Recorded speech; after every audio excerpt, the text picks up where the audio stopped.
YSR Congress party చేయాల్సిన పనులు చెప్తా ఉన్నా. ఈ ఓడిపోయాము అన్న ఈ భావన మనసులో నుంచి తీసేయండి.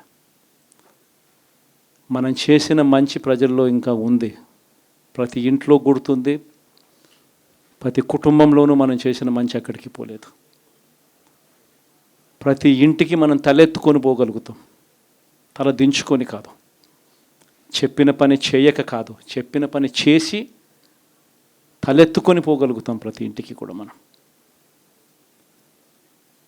కేవలం చంద్రబాబు నాయుడు ప్రలోభాలకు మోసపోయిన పరిస్థితుల మధ్య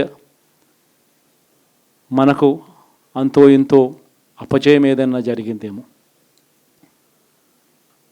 ఆ మోసాలు ఎప్పుడైతే మోసాల కింద తేటతెల్లం అవుతాయో, ప్రజల్లో ఆ సింపతి, మన పట్ల ప్రేమ, ఆయన పట్ల కోపం రెండూ కూడా ఏకమవుతాయి.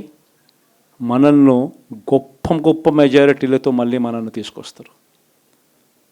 సో మనం చేయాల్సింది ఏమిటి అని అంటే, ప్రజల మీద మనం కోప్పడాల్సిన అవసరం లేదు, పని లేదు. మోసపోవడం అన్నది ఒక్కొక్కసారి జరుగుతూ ఉంటాయి. మోసపోయిన వాళ్ళకందరికీ కూడా మనం అండగా ఉన్నాము అన్న భరోసా ఇవ్వడం మనం చేయాల్సిన పని. మరీ ముఖ్యంగా మన కార్యకర్తలను మనకు తోడుగా ఉండడం, ఇది మాత్రం ఖచ్చితంగా చెప్తా ఉన్నా. ఇష్టం వచ్చినట్టుగా ఎప్పుడు చూడని విధంగా ఈరోజు కార్యకర్తల మీద దాడులు జరుగుతూ ఉన్నాయి. పార్టీ సానుభూతి పరుల మీద దాడులు జరుగుతూ ఉన్నాయి. పార్టీకి ఓటు వేయలేదు అని ఓటు వేసిన వారిని మీద దాడులు జరుగుతూ ఉన్నాయి. కొన్ని చోట్ల అవమానాలు, ఆస్తుల నష్టాలు, దాడులు, దెబ్బలు తగలడము, ప్రాణాలు కోల్పోవడం కూడా కొన్ని చోట్ల చేశాం. వీళ్ళందరికీ కూడా నేను మీ అందరికీ కూడా నేను చెప్పేది ఒకటి, వీళ్ళందరికీ భరోసా ఇవ్వాలి. ఎక్కడ మీ నియోజకవర్గంలో ఎక్కడ ఏమి జరిగినా కూడా పోండి,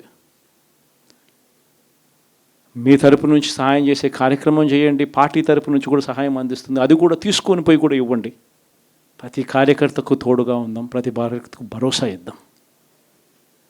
చాలా అవసరం కూడా.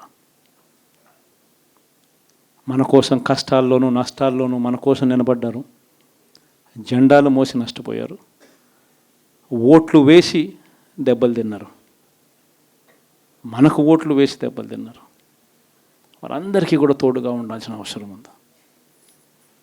ఇదొక్కటే కాకుండా మన ఎంపీటీసీలు, మన జెడ్పీటీసీలు, మన కౌన్సిలర్లు, కార్పొరేటర్లు, వీళ్ళందరికీ కూడా భరోసానే ఇవ్వాలి. మాట్లాడండి. మన పార్టీ మీద అభిమానం చూపించే ఏ వ్యక్తి అయినా మన కార్యకర్తే. ఇలాంటి వాళ్ళందరికీ కూడా తోడుగా ఉండే కార్యక్రమాలు ఖచ్చితంగా జరగాలి. ఇవన్నీ కూడా ఖచ్చితంగా చేయమని మిమ్మల్ని అందరినీ కూడా కోరుతా ఉన్నా. సీరియస్గా నేను చెప్పిన ఈ విషయాలన్నీ కూడా పరిగణలోకి తీసుకోమని కోరుతా ఉన్నా. అండ్ ఇంతవరకు సినిమా జరిగింది ఓన్లీ ఇంటర్వెల్లే. శకుని పాచికల్లో కౌరవులు పాండవుల మధ్య యుద్ధం కూడా గమనిస్తే, శకుని పాచికలు అనే సబ్జెక్టు ఓన్లీ ఇంటర్వెల్లే. అప్పుడు శ్రీకృష్ణుడు సమక్షంలోనే జరుగుతుంది. శ్రీకృష్ణుడు ఉండగానే పాండవులు ఓడిపోతారు, శకుని పాచికలతోనే ఓడిపోతారు. ఎప్పుడైనా కూడా మంచే గెలుస్తుంది, ధర్మమే గెలుస్తుంది, విశ్వసనీయతే గెలుస్తుంది, న్యాయం నిజం గెలుస్తుంది, ధర్మమే గెలుస్తుంది. మనం ధర్మం వైపునే ఉన్నాం, ధర్మంగానే రాజకీయాలు చేశాం, విశ్వసనీయతతోనే రాజకీయాలు చేశాం, తలెత్తుకొని ఉండే మాదిరిగానే రాజకీయాలు చేశాం. తల దించుకొని పోయే రాజకీయాలు ఎప్పుడూ చేయలేదు. ఒక అర్జునుడు మాదిరి గెలిచి వస్తాడు, ప్రజలు ఆశీర్వదిస్తాడు. కాబట్టి ప్రతి ఒక్కరు ఇది గుర్తుపెట్టుకోండి.